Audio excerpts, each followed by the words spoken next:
Kompas Pagi Saudara dengan informasi kurang lebih 3 jam selebritas Tamara Tiasmara menjalani pemeriksaan psikologi forensik terkait kematian anaknya yang diduga ditenggelamkan oleh kekasihnya Yuda Arfandi di kolam renang Palem Tirtamas Durensawit, Jakarta Timur.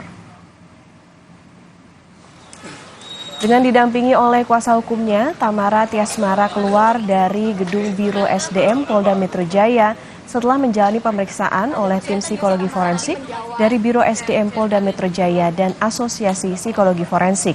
Terkait dengan pemeriksaan ini, kuasa hukum mengaku tidak mengetahui apa isi dari pertanyaan yang diajukan oleh penyidik kepada Tamara. Sementara, Tamara sendiri mengaku dicecar kurang lebih 10 pertanyaan terkait keseharian almarhum anaknya, Raden Adante Khalif. Selain itu, Tamara Tiasmara juga membenarkan kalau dirinya dan pelaku mendatangi kolam renang 5 hari sebelum tewasnya Dante pada 22 Januari lalu untuk mengecek kondisi air dan fasilitas kolam renang tersebut.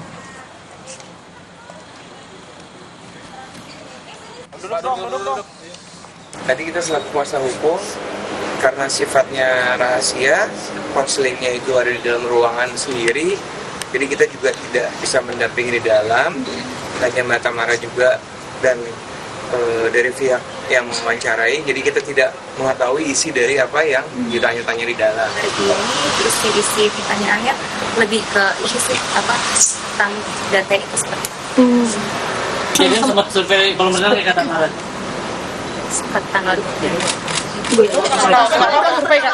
itu hal yang wajar untuk orang yang kenal aku.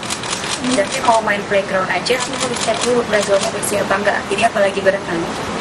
Hal yang wajar sih. Orang dekat aku tahu apa suratnya. Oh, memang itu hal yang